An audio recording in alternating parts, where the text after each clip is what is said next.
নমস্কার, আমি Anirban Sen Chowdhury, news gen বাংলায় আপনাদেরকে স্বাগত। এই মুহূর্তের আরো একটি বড় খবর হলো, সমবায় সমিতির 14 কোটি টাকা তছরূপের অভিযোগ, গ্রেপ্তার তৃণমূলের নেতা শিবনাথ চৌধুরী। শিবনাথ চৌধুরীকে আজকে গ্রেপ্তার করা হয়েছে 14 কোটি টাকা তছরূপের অভিযোগে।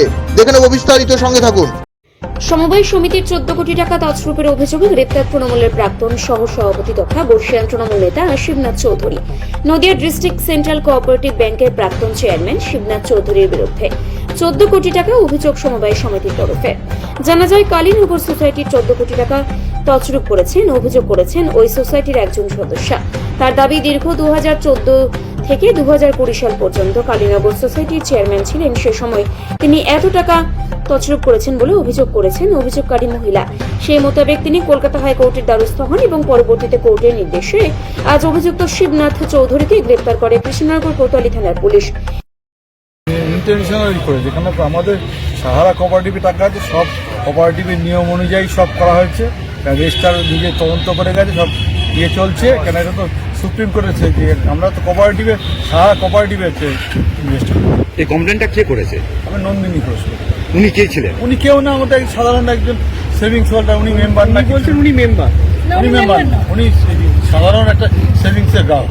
আচ্ছা, মানে এই টাকাটা কিভাবে নেওয়া হয়েছে বলে ওনার মানে আপনারা দেখছেন না? উনি তো বলছেন যে 14 কোটি টাকা নাকি প্রতারণা করা হয়েছে।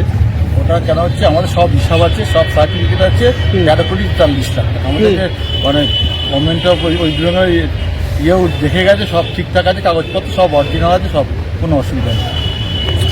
তাহলে টাকা নয় ছয় করে যে এই শিবনাথ চৌধুরী মানে কি পদে ছিলেন? উনি মানে চেয়ারম্যান ছিল, এখন হচ্ছে ওখানকার ডাইরেক্টর আছে। কোথাকার? কালীনগর কোঅপারেটিভে। আর সেন্ট্রাল কোঅপারেটিভ ব্যাংকের কোঅপারেটিভের ডাইরেক্টর আছে, সমবায় ইউনিয়নের সব। এইটা যখন কেস হয়েছিল, এইটা কত সালে কেস হয়েছিল?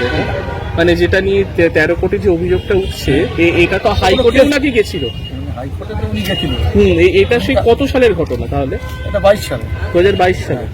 তারপর হাইকোর্ট থেকে কিছু বলেছে? তারপর ডিসমিস হয়ে গেছে, এটা কোনো জড়িত মিথ্যা প্রমাণিত হয়ে গেছে। তারপরে তাহলে আজকে আবার কেন কম? কালকে একটা এফআইআর করেছে নাকি আবার। কালকে এফআইআরটা কি হয়েছে? কালকে এফআইআর তছরূপ তো দেওয়াই হয়েছে, আগেই দেওয়া হয়েছে। আজকে কখন গ্রেপ্তার করেছে, কোথা থেকে করেছে? সকালবেলা বাড়ি। আপনার নাম? আমার নাম প্রলয় চৌধুরী। আপনি আমার ম্যানেজার কালীনগর কোঅপারেটিভ। উনি কি আগে কোনো রাজনৈতিক দল করতেন? উনি তো রাজনৈতিক দল এখনো করে। হ্যাঁ, কোন দল করতেন? তৃণমূল কংগ্রেস। তৃণমূলে কোনো পদে ছিলেন উনি আগে? হ্যাঁ, পদে ছিল, শহর সভাপতি ছিল, ডিস্ট্রিক্ট হচ্ছে সহসভাপতি ছিল। এখন কি পদে আছেন?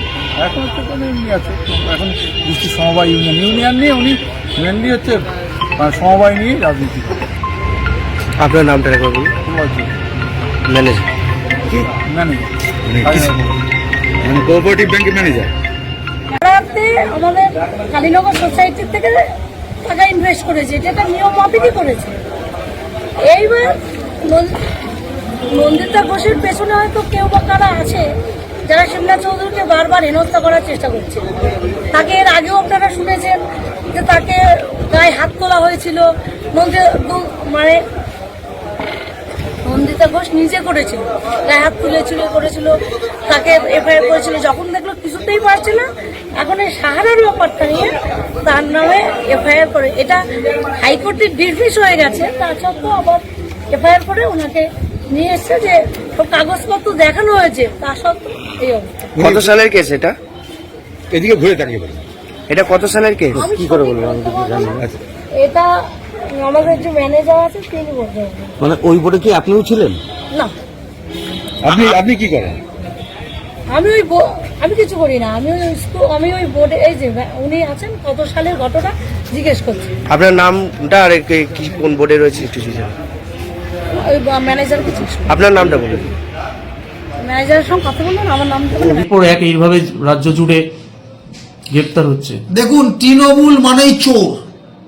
এই শিবনাথ বাবু যে বড় চোর নদিয়া জেলার, সেটা সকলেই জানতো, তৃণমূলের নেতারাও জানতো, কিন্তু কোনো পদক্ষেপ ছিল না।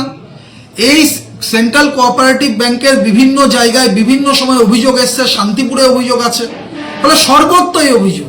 এই চোরেদের দৃষ্টান্তমূলক শাস্তি দেওয়া দরকার, কারণ সেন্ট্রাল কোঅপারেটিভ ব্যাংকে যারা টাকা রাখেন তারা দুস্থ মানুষ, একেবারে শ্রমজীবী মানুষ। সেই মানুষগুলোর টাকা এরা তছরূপ করছে আর বড় বড় ভাষণ দেয়। অবিলম্বে একে গ্রেপ্তার করেছে শুধু নয়, দৃষ্টান্তমূলক শাস্তি চাই। এবং এই চোর এর পরবর্তীতে কোমরে দড়ি বেঁধে ঘোরানো উচিত।